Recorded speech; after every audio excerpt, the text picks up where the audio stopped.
Hello friends, this is Tania. So welcome back to my channel Tania talks and reaction. तो फिर मैं हाजिर हूं एक नए वीडियो के साथ और आज की वीडियो का टाइटल है Turkey destroyed by massive earthquake, India sends help to Turkey as PM Modi offer support.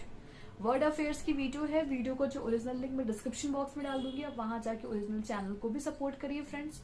और हाँ फ्रेंड्स, अगर आपको मेरी वीडियोस भी अच्छी लगती हैं तो प्लीज मेरे वीडियो को लाइक करिए, चैनल को सब्सक्राइब करिए और शेयर करिए अपने फ्रेंड्स और फैमिली के साथ। तो चलिए फ्रेंड्स, इस कंप्लीट वीडियो को देखते हैं। वीडियो देखने के बाद बातें करेंगे।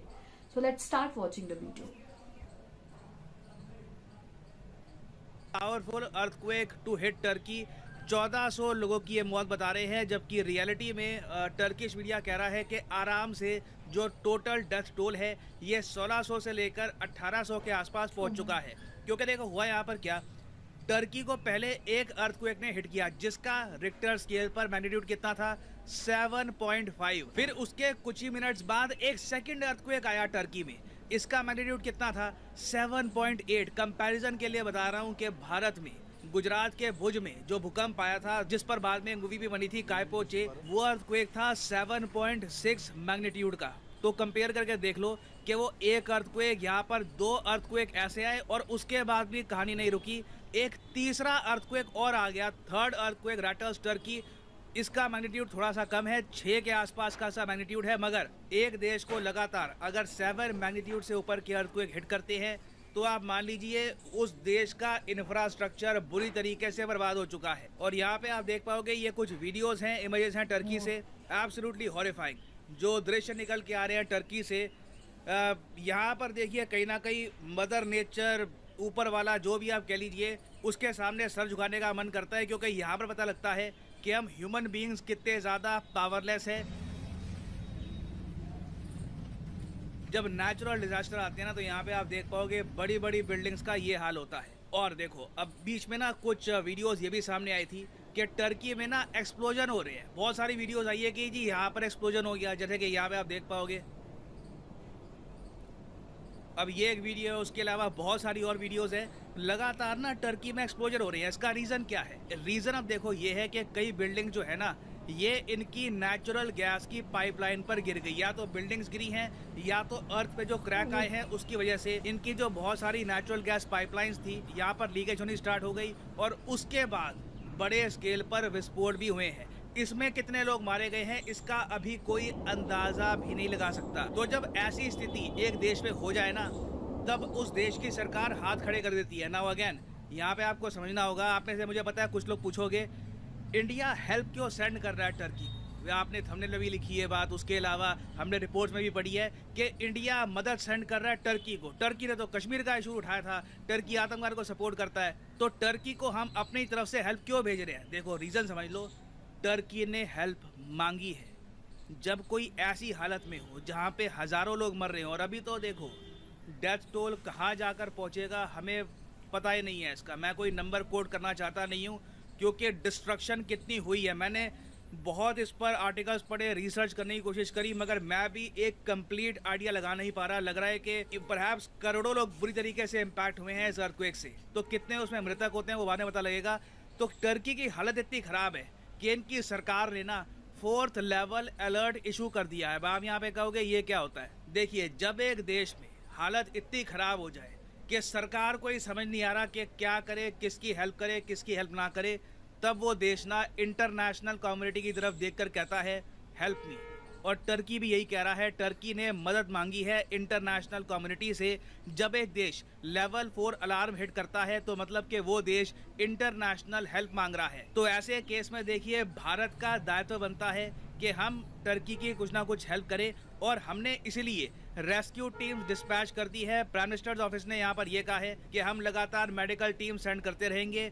प्राइम मिनिस्टर ऑफ इंडिया ने इंस्ट्रक्शन दिए हैं कि ऑल पॉसिबल असिस्टेंस दो टर्की को, क्योंकि मदद की देखिए बहुत वहाँ पर नीड पड़ेगी। चाहे यूएस, रशिया, इंडिया, चाइना सब आ जाए, हो सकता है कि ये सारी मदद भी कम पड़ जाए। और यहाँ पे आप देख पाओगे पीएम मोदी की ट्वीट है। पीएम मोदी यहाँ पर कह रहे हैं anguished by the loss of lives and damage of property due to earthquake in Turkey. और आप नोटिस करिए इन्होंने डायरेक्टली रिप्लाई किया है एर्दोआन की ट्वीट का। नीचे यहाँ पर एर्दोआन ने टर्किश लैंग्वेज में लिखा है कि भूकंप आ गया, काफ़ी लॉस हुआ है। और उसके बाद यहाँ पर पीएम मोदी कहते हैं India stands in solidarity with the people of Turkey and is ready to offer all possible assistance. और ये देखो एक ऐसा टाइम होता है जहां पर कंट्रीज पुराने सारे गिले शिकवे भुलाकर कि तुमने ये कहा था, तुमने ये किया था, ये सब भुलाकर एक दूसरे की हेल्प करने की कोशिश करती है। एटलीस्ट मैं कहूँगा सभ्य देश और सभ्य लोग तो यही करते हैं, ठीक है। यहाँ पे आप देख पाओगे इजराइल का जो मेन सरकारी ट्विटर हैंडल है ये भी कह रहे हैं we stand with the people of Turkey, जबकि फिलिस्तीन के इशू को लेकर वेरियस और इवन सीरिया की बॉम्बिंग के इशू को लेकर टर्की कितनी ज़्यादा आलोचना करता है इजराइल की, ये बात आप सबको पता है ना। मैं जानता हूँ कि आप में से कुछ लोग यही पूछ सकते हैं कि मगर टर्की के लोग हमारे लिए क्या ये सब करते? अगर हम बहुत बड़ा फंसे होते, हमें हेल्प चाहिए होती, तो क्या टर्की हेल्प करता? देखो दुनिया ऐसे नहीं चलती कि वो हमारी हेल्प करता या ना करता। आपके मॉरल्स होते हैं, आपके एथिक्स होते हैं। हमारे पीएम यूएन में जाकर कहते हैं वासुदेव कुटुंबकम, मतलब कि the world is a family. हमारा तो मानना ये है कि दुनिया एक परिवार है, तो हम अपनी सोच के हिसाब से चलेंगे। बाकी मैं आप सबको भी कहूँगा, मेरी एडवाइस है आप सबको, सोशल मीडिया पे और जगह ऐसे टाइम में किसी की पीड़ा का मजाक मत उड़ाइएगा। मुझे पता है कि 99% लोग बहुत ही सेंसिटिव होते हैं, मगर 1% लोग जो कहते हैं कि जी यहाँ पे तो हम किसी को ताना मारेंगे या कुछ कहेंगे, अवॉइड दैट। क्योंकि ग्लोबल कम्युनिटी ने टर्की की जो कॉल है हेल्प के लिए कि हमारी मदद करो, अभी जो हालत है संभल नहीं रही, ये सुनी है। WHO, यूएन की वेरियस बॉडीज हरकत में आ चुकी है। इवन रशिया ने भी, रशिया बाय द वे एक मिलिट्री ऑपरेशन कर रहा है यूक्रेन में, तब भी इन्होंने 2 IL-76 एयरक्राफ्ट भेजे हैं जहां पर 100 रेस्क्यूअर्स हैं। और व्लादिमीर पुतिन ने पर्सनली कहा है कि ये पूरी कोशिश करेंगे कि टर्की के लोगों की जितनी हेल्प ये लोग कर पाए उतनी करें। और टर्की में जो कई लोगों की मौत हुई है ना, उनमें कई लोग रशियन भी हैं, कई रशियंस यहाँ पर इंजर्ड हुए हैं, कई मारे भी गए हैं। अब आप यहाँ पर कहोगे रशियंस टर्की में कैसे पहुँच गए? जब रशिया पर बहुत सारे सैंक्शंस लगे तब कई लोग हैं, मान लो कोई रशिया में यूट्यूबर था, कोई इंटरनेशनल मार्केट से कुछ कमाता था, वो सैंक्शन के अंडर काम कर नहीं सकता, तो कई हज़ारों लोग रशिया से भागकर चले गए थे टर्की में। अब ये किस्मत होती है, टर्की में गए भागकर, टर्की में भूकंप आ गया। मगर इस बीच मैं एक बात ये भी बोल दूं, आप में से कई लोग हो सकता है कि कमेंट सेक्शन में लिखें कि thoughts and prayers to Turkey. अपने थॉट्स और प्रेयर्स में टर्की के साथ साथ सीरिया को मत भूल जाना, क्योंकि जो ये भूकंप आया है जिसका एपी सेंटर तो टर्की में है। देखो यहाँ पे आप देख पाओगे टर्की का जो साउथ का रीजन है ना, यहाँ पर इधर आया है मेन अर्थक्वेक, ठीक है। हालांकि डिस्ट्रक्शन और जगह भी हुई है, मगर मेन जो यहाँ पे आप कह लीजिए एपी सेंटर है इस इलाके में है। तो इसकी वजह से बहुत सारी डिस्ट्रक्शन सीरिया में भी हुई है। सीरिया में भी अलेप्पो नाम का शहर है, हालांकि वहाँ पर इतनी जंग हुई है रिसेंटली कि कुछ बचा था नहीं, मगर फिर भी बताया जा रहा है कि कुछ लोगों की यहाँ पर मौत हुई है, नुकसान हुआ है। तो याद रखिएगा सीरिया का भी यहाँ पर लॉस हुआ है। और पीएम मोदी ने भी ये बात बोली है कि देखिए ये भी हमें बहुत ज़्यादा पीड़ा हुई है जानकर कि सीरिया को भी इस अर्थक्वेक ने हिट किया है। My sincere condolences to the families and victims, we share grieve with the Syrian people and remain committed to provide assistance and support in this difficult time. तो चाहे 90%, एक्चुअली 95% नुकसान यहाँ पे टर्की का हुआ हो,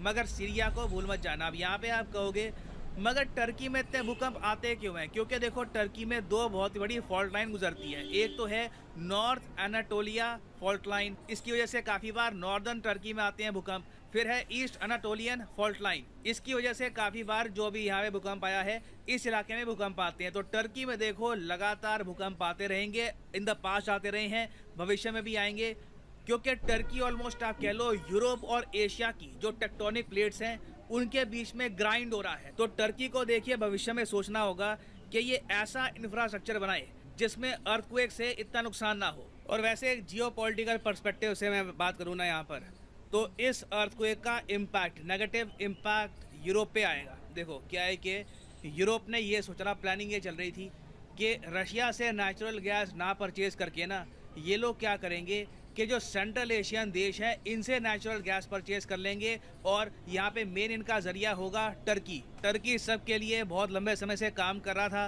कि एनर्जी जो डिपेंडेंस है रशिया की है बिल्कुल ख़त्म कर देंगे। यूरोप की जो मेन एनर्जी है ये आया करेगी टर्की से। मगर इस अर्थक्वेक ने ना एक जियोपॉलिटिकल इम्प्लीकेशन भी डाल दी है। यूरोप भी अब 5 बार सोचेगा कि पहली बात तो देखो टर्की में अब तो इतना नुकसान हो चुका है कि जो पाइपलाइन बननी थी 2-3 साल में अब बनेगी कम से कम 7-8 साल में, ठीक है। उसके अलावा टर्की में हर ये जो 2-3 दशकों में ऐसा भूकंप आ जाता है, कल को मान लो फिर से ऐसा भूकंप आ गया तो यूरोप की जो पाइपलाइन है डिस्ट्रॉय हो जाएगी। तब ये लोग क्या करेंगे?